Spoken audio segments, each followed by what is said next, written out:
नमस्कार फ्रेंड्स आपण मानकु आम यूट्यूब चैनल को बहुत बहुत स्वागत। आज वीडियो आपण बहुत ही खास हेबाकु जाउची कारण एबे हमें जानिबा कि आगामी ए 4 मास रे आपणकर जीवन रे कोन सब बड़ बड़ परिवर्तन हेबाकु जाउची एवं केउ सब सुख सुविधा आपण प्राप्त करिबाकु जाउछंती आउ कोन सब आपणक जीवन रे घटिबाकु जाउची आउ आपणकु कोन शुभ फल कोन अशुभ फल मध्ये मिलिबो ता सहित आपण माने जानिबे आपणकर स्वास्थ्य शिक्षा प्रेम जीवन वैवाहिक जीवन भाग्य क्यारियर एवं व्यापार वाणिज्य विषय में डिटेल्स रे जानिबा एवं ए सब मास मानकरे आपणकर कोन सब अशुभ फल प्रदान हेउची आ प्रतिकार विषय रे मध्ये जानिबे। तेबे फ्रेंड्स जदि आपण मानकु कहिबो तो जदि वीडियो को आपण संपूर्ण शेष पर्यंत देखंतु चैनल को सब्सक्राइब करि नाहंती तो सब्सक्राइब करंतु और वीडियो को गोटे लाइक करंतु आ कमेंट बॉक्स रे जय जगन्नाथ बोली आपण अवश्य लिखंतु। तेबे फ्रेंड्स आसंतु आ देरी न करी जानिबा कि आपणक पई ए मास रे ग्रहंकर स्थिति किपरि रहिबो। जदि विशेष भाव में कहिबा हमर 12 गोटी राशि चक्र रे राशि रहिछि आ राशि चक्र रे विभिन्न प्रकार रो परिवर्तन हुए। जदि विशेष भाव में हमें कहिबा आगामी ए 4 मास रे आपणकर प्रथम स्थान रे गुरु बृहस्पति रहिबे द्वितीय स्थान रे शुक्रंक सहित सूर्य अवस्थान करिसेंती आपणकर तृतीय स्थान रे बुध जेहेतु अवस्थान करिसेंती आ पंचम स्थान रे केतु मध्ये विराजित होइकी अछंती आपणकर दशम स्थान रे शनि मध्ये विराजित होइकी रहिसेंती एकादश स्थान रे विशेष भाव रे राहु मध्ये रहिसेंती द्वादश स्थान रे मंगल विराजित होइकी रहिसेंती। तेबे फ्रेंड्स जदि एठी हमें आसंतु कहिबा आपण माननकु कि मास गुडी करे आपणकर स्वास्थ्य किपरि रहिबो। स्वास्थ्य रो गृह होउची प्रथम गृह एवं इम्यूनिटी सिस्टम रो गृह जेहेतु होई थाए तो निज गृह बा सेल्फ गृह होई थाए प्रथम गृह। तो प्रथम गृह रो अधिपति बा राशि रो अधिपति कर विशेष भाग रे शुक्रंकर द्वितीय घरे अवस्थान करिसेंती सूर्यंक सह अवस्थान करिसेंती तो मंगल सूर्य शुक्र राशि परिवर्तन करिवे किंतु आपणकर राहु केतु शनि कोनोसी राशि परिवर्तन करिवे नाही जो स्थान रे अवस्थान करिसेंती से स्थान रे ही रहिबे। तो आपणकर शुक्र विशेष भाव रे 7 तारिख को तृतीय घर को प्रवेश करिवे तापरे विशेष भाव रे आपणकर जीवन रे बड़ परिवर्तन आसीबो। स्वास्थ्यगत समस्या हुए तो किछि देखा दे पारे कारण यात्रा आपण अधिक करिवे काम को नै कि कुआडे बाहर को मध्य जाई पारंती तेनो आपण को दौड़ा दौड़ी करबा को पड़िबो बहुत ही थकापण मध्य देखिबा को मिलिबो आ आपणकर काम प्रेशर रे मध्य मुंड व्यथा समस्या मध्य देखा दे पारे ता सहित आपणकर इम्यूनिटी सिस्टम टिके कम मध्य हेबो।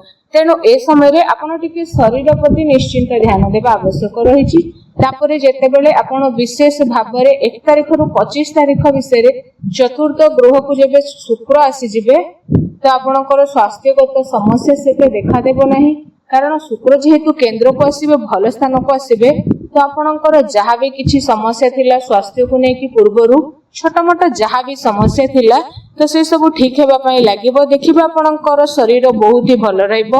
आ जेते बेले शुक्र त्रिकोण को आसीबे विशेष भाव रे 25 रु 19 तारिख पर्यंत पंचम घरे रहिबे तो सेते बेले स्वास्थ्यगत समस्या से देखा देबो नाही मन आपणकर भल रहइबो दूर यात्रा मध्ये करि पारंती आ टिके टिके थकापण मध्ये लागि पारे ठंडा किंबा काश भली टिके समस्या आपनको देखा देबो एते बड़ समस्या देखा देउ नाही। ता सहित जदि एठी हमें विशेष भाव रे कहबा 19 रु 13 तारिख रे षष्ठ गृह को जेबे शुक्र आसीबे तो स्वास्थ्य को नै सर्वोत्तम मास बोली मना जेबो कारण जहा भी स्वास्थ्यगत समस्या रहिथिला तो सब किछि दूर होई कि स्वास्थ्य बहुत ही भल रहिबो एवं स्वास्थ्य रे सुधार मध्ये आसीबो। जदि भी किछि समस्या थिला स्वास्थ्य को नै कि चिंता रे रहउथिले तो स्थिति बहुत ही भल रहिबो। आपण आदे भी व्यस्त हुअंतु नाही स्वास्थ्य को नै कि एबे आसंतु जानि नेबा ए 4 मास आपणकर शिक्षा क्षेत्र किपरि रहिबो। शिक्षा क्षेत्र रो गृह हेउछि पंचम गृह तो पंचम रो अधिपति हेउछंती बुध बुधंकर राशि परिवर्तन हेबो वर्तमान बुध तृतीय स्थान रे रहिछंती परे चतुर्थ परे पंचम एमिति गोचर करिवे किंतु पंचम स्थान रे वर्तमान जेहेतु केतु रहिछंती तो तांकर कोनोसी राशि परिवर्तन हेबो नाही ବହୁ ଦିନ ଧରି ରହିଛନ୍ତି ପଞ୍ଚମ ସ୍ଥାନରେ ଆଉ ବହୁ ଦିନ ପରେ ମଧ୍ୟ ସେ ରହିବେ ପଞ୍ଚମ ସ୍ଥାନରେ।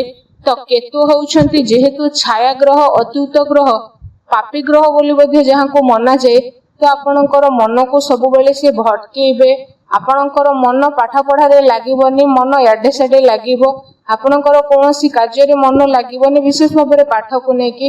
ଯଦି କିଛି ବି ଡିସିସନ ନେବେ ତ ସେ ଡିସିସନ ଆପଣଙ୍କର ଭୁଲ ହେବ। ତ କେତୁ ପଞ୍ଚମ ଘରେ ବସିବା ମାନେ ଆପଣଙ୍କ ପାଇଁ ସେତେ ଭଲ ନୁହଁ। କିନ୍ତୁ କେତେବେଳେ ଆପଣଙ୍କର ଭଲ ହେବ କି ଯେତେବେଳେ ବିଶେଷ ଭାବରେ 15 ରୁ 16 ଭିତରେ ସ୍ଥିତି ଆପଣଙ୍କର ଭଲ ରହିବ। ପାଠ ପଢାକୁ ନେଇକି ଯାହା ବି କିଛି ନା କିଛି ଭଲ ଦେଖାଦେବ। ଆପଣ କିଛି ଆଡମିସନ ନେବାକୁ ଚାହୁଁଛନ୍ତି ବା କିଛି ଡିସିସନ ନେବାକୁ ଚାହୁଁଛନ୍ତି ବା ପାଠରେ କିଛି ଗୋଟେ ଉନ୍ନତି କରିବା ପାଇଁ ଚାହୁଁଛନ୍ତି କିମ୍ବା ପରିବର୍ତ୍ତନ ମଧ୍ୟ କରିବାକୁ ଚାହୁଁଛନ୍ତି ପାଠକୁ ନେଇକି ବିଶେଷ ଭାବରେ, ବା ଏକ୍ଜାମ ଅଛି, ତ ଏ ସମୟରେ ସ୍ଥିତି ଆପଣଙ୍କ ପାଇଁ ବହୁତ ଭଲ ରହିବ। କାରଣ ସୂର୍ଯ୍ୟ ଆପଣଙ୍କର ଚତୁର୍ଥ ପଞ୍ଚମ ଗ୍ରହରେ ରହିବେ। ଶୁକ୍ର ବୁଧ ମଧ୍ୟ ସୂର୍ଯ୍ୟଙ୍କ ପାଖାପାଖି ଗୋଚର କରିବେ। ତ ଆପଣଙ୍କ ପାଇଁ ବହୁତ ହି ଭଲ ହେବ ସେ ସମୟ ଅବଧି ମଧ୍ୟରେ। କିନ୍ତୁ କେତୁ ଆପଣଙ୍କର ପଞ୍ଚମ ଗୃହରେ ଅଛନ୍ତି ମାନେ ସେ ଯାହା ହେଲେ ବି ଆପଣଙ୍କର ପାଠ ପଢାକୁ ନେଇକି କିଛି ନା କିଛି ସମସ୍ୟା ଦେଖାଦେବେ। କାହିଁକି ନା ମନକୁ ସେ ଭଟକେଇବେ ଆଉ ମନ ଜମାରୁ ପାଠ ପଢାରେ ଲାଗିବନି। ସବୁବେଳେ ଆପଣ ଆଡେ ସାଡେ ଲଗେଇବେ, ମୋବାଇଲ ଧରିବେ, ଟିଭି ଦେଖିବେ, ବୁଲାବୁଲି ମଧ୍ୟ କରିବେ। ତ ଏମିତି ଆପଣ କରିପାରନ୍ତି, କିନ୍ତୁ ନିଜ ଉପରେ ଟିକେ ଧ୍ୟାନ ଦିଅନ୍ତୁ ଯେମିତି ପାଠ ପଢାରେ ଆପଣ ଭଲ ଭାବରେ ଫୋକସ କରିବେ। ସେଥିପ୍ରତି ଆପଣ ନିଜ ଉପରେ ଟିକେ ଧ୍ୟାନ ରଖନ୍ତୁ। ଏହା ସହିତ ଏବେ ଆସନ୍ତୁ ଜାଣିବା ଆପଣଙ୍କର ପ୍ରେମ ଜୀବନ ଏ 4 ମାସରେ କିପରି ରହିବ। ତ ପ୍ରେମ ଜୀବନର ଗୃହ ପଞ୍ଚମ ଗୃହ ହୋଇଥାଏ। ଆଉ ଶିକ୍ଷା କ୍ଷେତ୍ରର ଗୃହ ମଧ୍ୟ ପଞ୍ଚମ କହିଲୁ, କିନ୍ତୁ ପ୍ରେମର ଗୃହ ମଧ୍ୟ ପଞ୍ଚମ ଗ୍ରହ ହୋଇଥାଏ। ତ ପଞ୍ଚମ ଗୃହରେ ଏବେ କେତୁ ଅଛନ୍ତି। ତ କେତୁଙ୍କର କୌଣସି ରାଶି ପରିବର୍ତ୍ତନ ହେବ ନାହିଁ, ପଞ୍ଚମ ଘରରେ ବିରାଜିତ ହୋଇକି ଅଛନ୍ତି ଆଉ ରହିବେ। ତେଣୁ କେତୁ ଯେହେତୁ ଆପଣଙ୍କର ଛାୟା ଗ୍ରହ ଅଟନ୍ତି, ଅତୁତ ଗ୍ରହ ଅଟନ୍ତି, ତ ଆପଣଙ୍କ ମନକୁ ଭଟକେଇବେ ଏବଂ ଆପଣ ଯେତେ ବି ଭଲ କାମ କଲେ, ଠିକ କାର୍ଯ୍ୟ କରିଥିଲେ ମଧ୍ୟ ସେଥିରୁ କମି ବାହାର କରିଥାନ୍ତି। ମାନେ ଆପଣ ଆପଣଙ୍କର ଜୀବନ ସାଥୀ ଯିଏ ରହିଲେ ତାଙ୍କ ସହିତ ଯେତେ ଭଲରେ ଟାଇମ ସ୍ପେଣ୍ଡ କରନ୍ତୁ, ଯେତେ ତାଙ୍କୁ ଖୁସିରେ ରଖିବାକୁ ଚେଷ୍ଟା କରନ୍ତୁ, କିନ୍ତୁ ସେ ଆପଣଙ୍କର କମିକୁ ବାହାର କରିବେ, ଆପଣଙ୍କର ଦୁର୍ଗୁଣ କହିବେ। ତା ସହିତ ଏଇଟା ଦେଲେନି, ସେଇଟା ଦେଲେନି, ଏ ଟାଇପର କଥାବାର୍ତ୍ତା ମଧ୍ୟ ସେ କରିବେ। କାରଣ ଯେହେତୁ କେତୁ ପଞ୍ଚମରେ ରହିଛନ୍ତି ତ ମନ ଅଶାନ୍ତି ରହିବ। କୌଣସି କାର୍ଯ୍ୟରେ ଆପଣଙ୍କର ସନ୍ତୋଷ ଭାବ ଆସିବ ନାହିଁ, ସବୁବେଳେ ଅଶାନ୍ତିରେ ରହିବେ। ଆଉ ପ୍ରେମ ଜୀବନରେ ସନ୍ଦେହ ମଧ୍ୟ ବୃଦ୍ଧି ହେବ। ତ ସନ୍ଦେହ କରିବାରେ ଆପଣ ଲାଗିଯିବେ। ଆଉ ଦୁଇ ଜଣଙ୍କ ଭିତରେ ଛୋଟ ମୋଟ କଥାକୁ ନେଇ ମନ ମତାନ୍ତର ଦେଖିବାକୁ ମିଳେ। ତ ସବୁ ମାସ କଣ ଆପଣଙ୍କର ଖରାପ ରହିବ? କେତୁ ଯେହେତୁ ପଞ୍ଚମରେ ରହିଛନ୍ତି ତ ସବୁଦିନ କଣ ଖରାପରେ ରହିବ? ନାହିଁ, ଆପଣଙ୍କର ସେତେବେଳେ ଭଲ ହେବ ଯେତେବେଳେ ବୁଧ ଏବଂ ଶୁକ୍ର ବିଶେଷ ଭାବରେ 1 ତାରିଖ ପରେ ଆପଣଙ୍କ ଚତୁର୍ଥ ଗୃହକୁ ଆସିବେ। ତ ସେତେବେଳେ ସ୍ଥିତି ଆପଣଙ୍କର ବହୁତ ଭଲ ରହିବ। ସେତେ ଖରାପ ନୁହଁ, ଭଲ ରହିବ। ଯାହା ବି କିଛି ସମସ୍ୟା ଥିଲା ସବୁ ଠିକ ହେବ। କିନ୍ତୁ ତା ପୂର୍ବରୁ ଆପଣଙ୍କୁ ଟିକେ ଧ୍ୟାନ ଦେବାକୁ ପଡିବ, ଯେମିତିକି ଆପଣ ଦୁଇ ଜଣଙ୍କ ଭିତରେ ସେମିତି ମନ ମତାନ୍ତର ନ ହେଉ, କଥାବାର୍ତ୍ତା ଯେମିତି ବନ୍ଦ ନ ହେଇଯାଉ। ଝଗଡା ଝାଟି ଯେତେ ବି ହଉ କଥାବାର୍ତ୍ତା ନ ବନ୍ଦ କରିବା ପାଇଁ। ଯଦି ବି ବନ୍ଦ କରୁଛନ୍ତି ଆପଣ, ତ ଆପଣଙ୍କର ବହୁତ ସମସ୍ୟା ଆଗକୁ ମାଡି ଆସିବ। ତ ଆପଣ ଚେଷ୍ଟା କରିବେ ଏସବୁ ପ୍ରତି ଧ୍ୟାନ ଦେବା ପାଇଁ। ଆଉ ଶନି ଆପଣଙ୍କର ପଞ୍ଚମ ଗୃହକୁ ଦୃଷ୍ଟି ଯେହେତୁ ଦେଉନାହାନ୍ତି, ରାହୁ ପଞ୍ଚମ ଗୃହକୁ ଯେହେତୁ ଦୃଷ୍ଟି ଦେଉଛନ୍ତି, ତ ମନରେ ନିଶ୍ଚିନ୍ତ ଭାବରେ ସନ୍ଦେହ ଆସିବ, ସନ୍ଦେହର ବୃଦ୍ଧି ଘଟିବ। ତ ସେଥିପ୍ରତି ଧ୍ୟାନ ଦେବା ନିହାତି ଆବଶ୍ୟକ, ବିଶେଷ ଭାବରେ 1 ତାରିଖ ପୂର୍ବରୁ। ଏହାପରେ ବୁଧ ଯେତେବେଳେ ଚତୁର୍ଥ ଗୃହକୁ ଆସିବେ ଆଉ ପଞ୍ଚମ ଗୃହକୁ ଯିବେ, ତ ଆପଣଙ୍କ ପାଇଁ ବହୁତ ଭଲ ସମୟ ରହିବ। ପ୍ରେମ ଜୀବନରେ ସମସ୍ୟା ଟିକେ ଟିକେ କମିବାରେ ମଧ୍ୟ ଲାଗିବ, କିନ୍ତୁ ସେ ସମୟ ଭଲ ରହିଛି। ବାସ୍ ଏସବୁ 4 ମାସରେ ଦେଖିବାକୁ ଗଲେ ବିଶେଷ ଭାବରେ ଆପଣଙ୍କର ମିଶ୍ରିତ ଫଳ ପ୍ରଦାନ କରୁଛି। ତ ବିଶେଷ ଭାବରେ ଏ ସମୟ ଅବଧି ଆପଣଙ୍କ ପାଇଁ କିଛି ସମୟରେ ଭଲ, ତ କିଛି ସମୟରେ ଛୋଟ ମୋଟ ସମସ୍ୟା ଦେଖା ଦେଉଛି କେତୁଙ୍କ ପାଇଁ। କାରଣ କେତୁ ଯେହେତୁ ପଞ୍ଚମ ସ୍ଥାନରେ ରହିଛନ୍ତି, ତ ସେ ଯେତେ ଭଲ ଆପଣ ହେଲେ ମଧ୍ୟ ଆପଣଙ୍କର ଖରାପ ହିଁ ଖରାପ କରେଇବେ ଓ ମନକୁ ଆପଣଙ୍କର ସନ୍ଦେହ ମଧ୍ୟ ଆଣିବେ। ତ ସେଥିପ୍ରତି ଆପଣ ଧ୍ୟାନ ଦେବା ନିହାତି ଆବଶ୍ୟକତା ରହିଛି।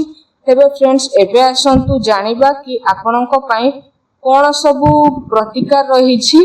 ତ ବିଶେଷ ଭାବରେ ଯଦି ପ୍ରତିକାର ବିଷୟରେ ଆମେ ଆପଣଙ୍କୁ କହିବୁ, आपण बिजनेस रे नुआ इन्वेस्टमेंट करबा को चाहूतिले आपण गाई माननकु किछि खाइबा को दियंतु ता सहित आपण माँ बापांकर सेवा करंतु एहा सब क्रोध ठारू सर्वप्रथम दूरेई के रुहंतु स्थिति आपणक पई बहुत भलो रहइबो। वीडियो केमती लागला कमेंट करके जणातु। चैनल रे नुआ आस्थिले चैनल को सब्सक्राइब करंतु। धन्यवाद।